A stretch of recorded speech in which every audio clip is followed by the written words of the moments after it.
Voilà, alors, il n'y a pas d'intro, je vais faire ça bref. Il y a un problème, ils disent que l'une de mes vidéos était supprimée parce qu'il y a un problème de va dire, sur les règles de la communauté. J'ai eu un avertissement, alors, je vois pas en quoi il y a un problème, ça commençait à faire plusieurs mois qu'elle était là, il y avait zéro souci. Bon, elle est pas très bien vue de ma chaîne, mais le fait que j'ai cet avertissement, bah, ça me met en sursis par rapport à ma chaîne, parce qu'imaginez, après ça se transforme en strike, ça va être la merde. Et là, c'est en train de me saouler parce que du coup, ils disent que le Watch Out Purple qui durait quelques secondes a un problème. Ils disent, ouais, c'est du cyberharcèlement. Je ne comprends pas, donc on va lire ça ensemble. On va essayer de régler ce problème. Genre que j'ai quand même eu ce message-là. En mode, bonjour, vous avez eu ce magnifique mail. Super, j'ai dans ma vie. Du coup, il y a peut-être un problème avec votre contenu. Vous avez identifié un cas potentiel de non-respect du règle de la communauté YouTube dans le post que vous avez publié. Pour assurer la sécurité de notre communauté, nous avons supprimé. Notre chaîne a juste reçu une mise en garde.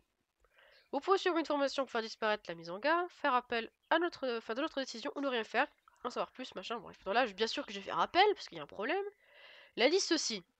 Il s'agit d'une simple mise en garde, si ça se reproduit, votre chaîne recevra un avertissement, donc le fameux strike, et vous pourrez plus mettre en ligne de vidéo, publier de posts ou lancer des diffusions en direct pendant une semaine.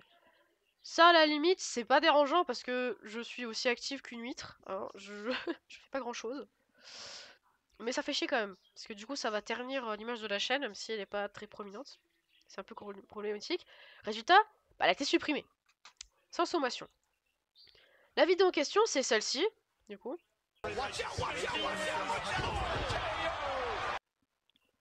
En quoi il y a du cyberharcèlement, comme ils disent? Je comprends pas. C'est juste un extrait d'animation de Rodemrix que j'ai fait un mème dessus, en fait. Avec le Watch Out. Parce que je trouvais ça marrant. Mais, en quoi ça harcèle? Qui est visé, en fait, dans ça? Même, même c'était un mime, il y a écrit mime et tout. Enfin, je veux dire, c'est pas le problème. Donc je me suis arrêtée là quand j'ai commencé à péter mon crâne, avant de vous montrer la vidéo. Donc là, on va continuer. C'est quoi la mise à jour? Je m'en fous. Donc on va reprendre. Alors, cyberharcèlement, donc c'est ce que vous cherchez. Les contenus comportant du harcèlement ciblé ne sont pas autorisés sur chaîne YouTube. Qui j'ai ciblé? Personne, et c'est pas du harcèlement. Cela inclut, sans s'y limiter, les menaces, la simulation d'actes de violence, le fait de souhaiter qu'une personne meure ou se blesse gravement, et le fait de se réjouir ou de se moquer de la mort ou les blessures graves d'une personne identifiable. Tu veux identifier qui dans des personnages fictifs? Among Us en plus? Genre c'est... Je vais relire la règle. Ah putain, ça va être long, je sens. Le contenu dans lequel... protégé comme l'âge, le handicap, l'origine, la technique. Enfreint ces règles. Oui, mais... Exception. Présentant les hauts dirigeants, performance... Ouais, bon, j'ai pas passé mon éternité à faire ça, sachant que je veux le poster rapidement. Ah, il y a une vidéo, j'espère que c'est pas trop long. Ça va. On va regarder, on va essayer de comprendre, parce que... True or false? If you make a video that encourages viewers to post cruel and malicious comments on another video, that could result in a strike on your channel. The Un answer strike, ouais. is true. Content or behavior intended to harass, threaten, or bully others is not allowed on YouTube.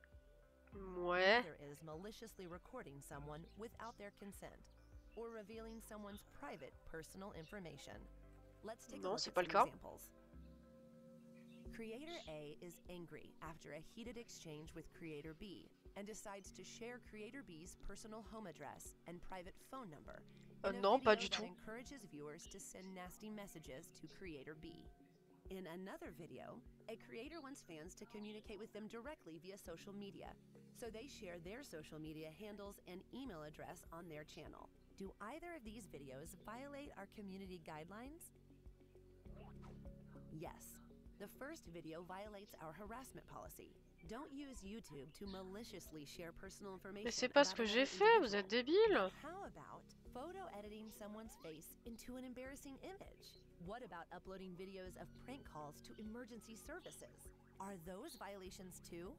To learn those answers and more about our harassment policy, go to the YouTube Help Center article linked here, or use the link in the description. Thanks for watching. Mais... Oh, déjà, tais-toi. Mais à quel moment j'ai... Bref. Genre besoin d'aide. Voilà. Parce que, bon, ça me fait chier. Et j'aimerais surtout faire disparaître ce truc. Bon, elle a été supprimée. Tant pis. Du coup, continuons. Que voulez-vous faire? Si vous suivez une formation rapide de 7 questions, votre mise en garde expirera dans 90 jours. Ok. Vous pourrez toujours faire appel plus tard. Pour protéger la communauté, nous ne rétablirons pas votre contenu sur YouTube. Heureusement que j'ai une sauvegarde, mais bon, du coup, je republierai pas si ça peut m'empêcher un problème. Mais bon, protéger la communauté, bref. Si vous enfreignez à nouveau cette règle, dans les 90 jours, vous recevrez un avertissement. Si vous enfreignez une autre règle, vous recevrez une autre mise en garde. Oui, si tu veux. En tous les cas, je poste plus rien depuis une éternité. Hein, enfin, à part des shorts dont certains sont souvent juste en non répertorié pour mes potes. Donc bon. Faire appel de décision. Réclamation de votre contenu. Vous pourrez toujours faire appel plus tard, mais après avoir suivi la formation. Ok, bon. Faisons-le une bonne fois pour toutes. Hein. Cette question. Avec cette formation, nous souhaitons vous aider à créer à partir du contenu avec assurance. Découvrez. Quoi? Mais est-ce que t'as conscience que je fais pas de harcèlement, mais... En fait, c'est juste une formation pour contrôler le cyberharcèlement, mais j'ai harcelé personne en fait. Je pense que même vous, dans les commentaires qui vont voir ça, vous allez péter votre crâne. Hein. À quel moment? À quel moment il y a un problème? Je sais. Bref, terminons ce truc. Bien qu'il existe différents types de harcèlement et de cyberharcèlement, votre formation mettra l'accent sur les menaces et blessures d'autres malveillants. N'autorisons pas le contenu qui cible des individus, ce qui n'est pas le cas, des insultes répétées, des injures à appartenance à un groupe protégé, etc. Y compris les caractères suivants, âge, caste, handicap, bref, skip. Le comportement nuisible comme les menaces ou le doxing, je sais pas ce que c'est doxing. N'oubliez pas que nous adoptons une approche plus stricte en ce qui concerne les contenus, ciblant les mineurs. Mais j'ai ciblé personne, aucun mineur, rien! S'il y a pas quelqu'un qui fait attention aux règles, c'est moi, et quand même en faisant ça, je m'en prends plein la gueule malgré tout. Qu'est-ce que c'est que ça? Wesh, c'est long.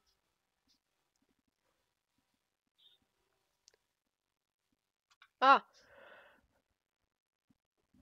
What? C'est quoi cette question?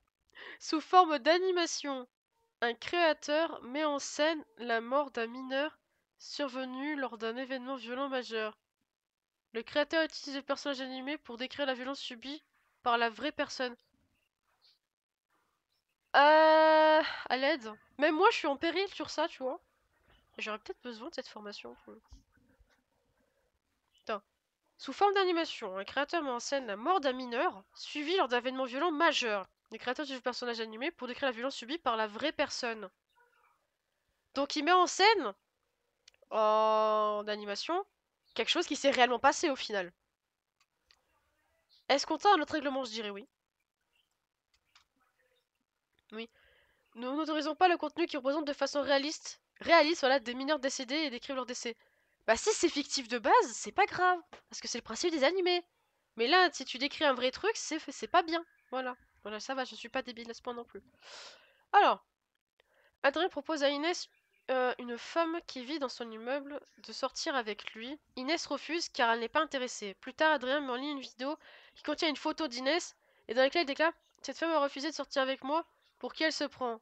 Quelle salope sans s'arrêter. Oula. Elle a sûrement déjà couché avec la moitié de l'immeuble. Je parie que c'est un mauvais coup. Elle me dégoûte, je suis totalement passée à autre chose. Bah oui. À quel moment tu fais ça, espèce de rageux? Bah totalement. Adrien m'a ligne une vidéo qui décrit Inès de manière obscène, dégradante et sexuellement explicite, mais complètement. C'est non. Un journaliste m'a ligne une vidéo consacrée à une théorie conspirationniste dangereuse. Une QA, non. Pas une FAQ, du coup. Dans cette vidéo, la journaliste interroge Jonathan, ancien adepte de la mouvance. Jonathan déclare: Quand je croyais en QA, non. Imagine. Je pensais que mon amie Emma était impliquée dans une cabale pour faciliter la traite des mineurs. Wow. Je me trompais lourdement, je m'en rends compte maintenant, rien de tout cela n'était vrai, la photo d'Emma apparaît à l'écran. C'est un journaliste. C'est un journaliste qui m'a mis une vidéo conspirationniste dangereuse. On va tout mettre oui, je pense. Ouais. Non. C'est vrai, c'est ça l'erreur, c'était ça la subtilité. Jonathan ne prétend pas qu'Emma est impliquée dans une théorie conspirationniste. Il ne prétend pas, tu vois. Je sais pas ce que c'est QAnon, non. Je pensais qu'elle était impliquée, mais en fait c'est faux, il le prétend pas. Tu vois. Je me suis trompé. Réessayer. Bah non. Ah mais du... Ah mais du coup il me laisse faire des erreurs et recommencer, mais il m'engueule pas au final. C'est bon. Claire Merlin une vidéo sur son voisin Stéphane. Stéphane est tombé dans le coma après avoir été renversé par une voiture lors qu'il faisait du skateboard sur la route. Car déclare Stéphane Dufour a été tellement stupide, quel crétin, je suis contente qu'il se soit fait renverser par cette voiture. What the fuck. Peut-être qu'il aurait un déclic et qu'il prendra de meilleures décisions bien. Mais c'est totalement ça, mais tu peux pas dire de la violence sur une personne qui t'a rien fait. Putain. Dans la vidéo, Claire se moque des blessures de Stéphane. Mais oui, mais totalement, mais ça se fait pas. Putain. Les contenus dans lesquels quelqu'un se réjouit ou se moque de la mort d'une blessure grave d'une personne ne sont pas très mais complètement, mais pour l'instant, il y a aucunement ça qui entre dans ma vidéo en fait. Martine est en colère contre son ancienne patronne, Katia. Martine décide d'intimider Katia en la suivant et en la filmant sur le chemin du travail. Elle cache une caméra dans sa veste et suit Katia pendant 20 minutes. Plus tard, Martine met en ligne la vidéo qu'elle intitule Sur les talents de la femme qui m'a viré à tort. Dans cette vidéo, Katia semble ignorer qu'elle est filmée. Alors, c'est un peu du harcèlement parce que du coup, c'est contre sa volonté de la filmer et elle le sait pas. C'est oui. Bah voilà. Notre règlement Martine a livré à des persécutions. Bah oui. Le contenu qui montre des scènes de persécution ne sont pas tournés sur YouTube. C'est pas une persécution, c'est juste une blague. C'est juste une blague. C'est un personnage fictif qui s'est fait tacler. Il représente personne dans la vraie vie. C'est le principe d'un univers fictif en fait. Il y a même pas de fondement réel. Oui, j'ai pas arrêté d'être salé jusqu'à ce que je règle ce problème, oui, effectivement. Alors, dernière question. Ah, il y a plein de choix. Du coup, Alexis met en ligne un clip vidéo d'une série animée dans laquelle un personnage empoignarde une autre. Ouais, déjà c'est violent. Le personnage poignardé meurt, sa pierre tombale est montrée à l'écran. Alexis a modifié l'épitaphe pour écrire CJ identifiant YouTube, où l'identifiant YouTube est celui d'un créateur populaire. La vidéo est tuée, je l'ai enfin tué, vivement qu'il meure pour de vrai. C'est une menace de mort du coup. C'est totalement une menace de mort. Il y a une personne qui meurt par quelqu'un et il Photoshop l'épitaphe pour mettre le nom d'un mec de contenu YouTube alors qu'il est même pas il est connu. Bah, soit c'est le nom du mec qui s'est fait tuer, soit c'est quelqu'un d'autre qui voudrait tuer. Attends, cette situation offre le règlement car la vidéo simule un acte de violence envers un autre créateur. Oui. C'est une infraction car Alexis souhaite la mort d'un autre créateur, pardon, dans sa vidéo. Oui. Ce n'est pas une infraction car on sait pas clairement qui est ciblé par cette. Non, je ne sais pas. Ce n'est pas une infraction car la vidéo est humoristique. Alexis n'avait pas l'intention de menacer les créatures. Totalement, en fait. C'est les deux premières. En fait, bah oui. Correct. Alexis simule un acte de violence envers un autre créateur et correct. Alexis souhaite la mort d'un créateur. Oui, totalement. Alors, Célia qui s'est récemment rendue dans une épicerie met une vidéo en ligne à ce sujet. Elle indique avoir trouvé le badge d'un homme par terre dans cette épicerie. Le badge comporte le logo d'une entreprise locale, le nom complet de l'homme et sa photo. Dans la vidéo, Célia montre le badge et demande à toute personne reconnaissant l'homme de bien vouloir ajouter un commentaire sur la vidéo afin qu'elle puisse lui rendre. Bah c'est gentil, bon ok tu divulgues la personne mais... Enfin tu divulgues la personne mais ça n'a pas des fins méchantes. Genre c'est pour aider la personne de lui rendre son badge en fait. Même si je pense que tu aurais pu aussi donner le badge au gars de l'épicerie aussi. C'est pas infraction car Célia essaie de rendre le badge à son propriétaire sans intention de le harceler. Normalement. Après, c'est pas l'intention d'harceler, mais ça peut finir en harcèlement malheureusement. Ce n'est pas une infraction, le badge n'inclut en effet aucune information pour être identifié personnellement l'utilisateur, ce qui serait contraire au règlement. Ah bah oui, il y a le nom. Cette situation enfreint le règlement car le badge comporte des informations pour être identifié la personne personnellement. Je vais relire quand même. Le logo d'entreprise locale, le nom complet de l'homme et sa photo. Bah oui, c'est un frein. Parce que du coup, tu divulgues la vraie personne. Tant qu'à faire, donne-le à le gars de l'épicerie en fait. Mauvaise réponse, quoi. Vérifiez que nous considérons comme une information pour identifier personnellement l'utilisateur. Bah oui. Attends. Attends. Le logo de l'entreprise locale, le nom complet de l'homme et sa photo. Bah oui. C'est bizarre. Bah oui, personnalisé. Bah si. Bah, attends, là, il y a un truc qui va pas. Ça comporte le logo de l'entreprise, oui. Le nom complet de l'homme et sa photo. Bah oui, on peut clairement l'identifier. Mais bon, après, si tu veux, voilà, c'est pas l'infraction. Je vais mettre ça et là, je vais tirer les cheveux si c'est vrai, quoi. Ah, voilà, quand même, mais. Même la 2 me paraît horrible, hein. C'est pas une infraction, le badge n'inclut en effet aucune information pour identifier personnellement l'utilisateur, ce qui serait contraire à notre règlement.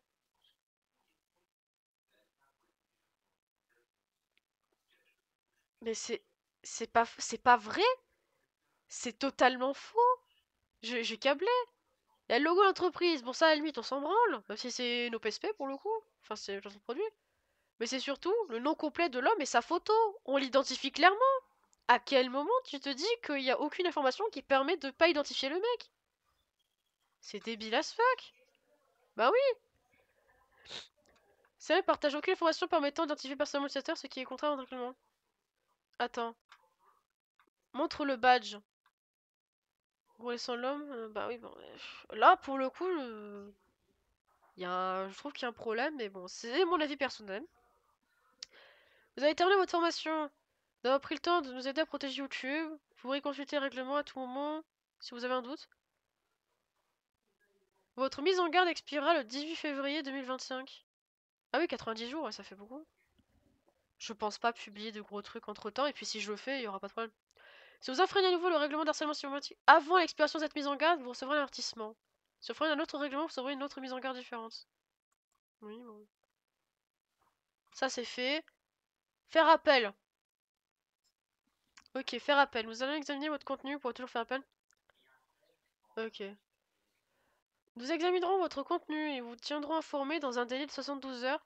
S'il n'enfreint pas nos règles, nous le rétablirons sur YouTube et lèverons la mise en garde. S'il enfreint nos règles, vous aurez à nouveau la possibilité de suivre la formation. J'ai pas reçu ta formation. Je vais faire appel, oui, j'espère que c'est pas compliqué.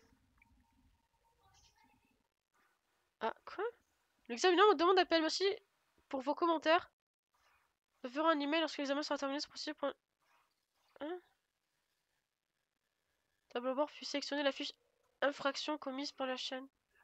Mais j'ai pas eu le temps d'écrire quelque chose, je pensais que hein? Regarde une. La première fois, ce message est une simple mise en garde. Si cela se reproduit, votre chaîne recevra l'avertissement et vous pourrez plus accomplir. Pendant une semaine.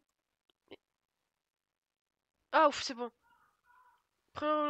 Vérifier le contenu. Oui, je vais vérifier mon contenu s'il vous plaît là parce que j'ai pas eu le temps de le faire. Faire appel. Appel envoyé le 20. Mais j'ai eu le temps de rien écrire, espèce de patate douce. Punaise. Mais je savais pas que c'est... Putain, bon sang.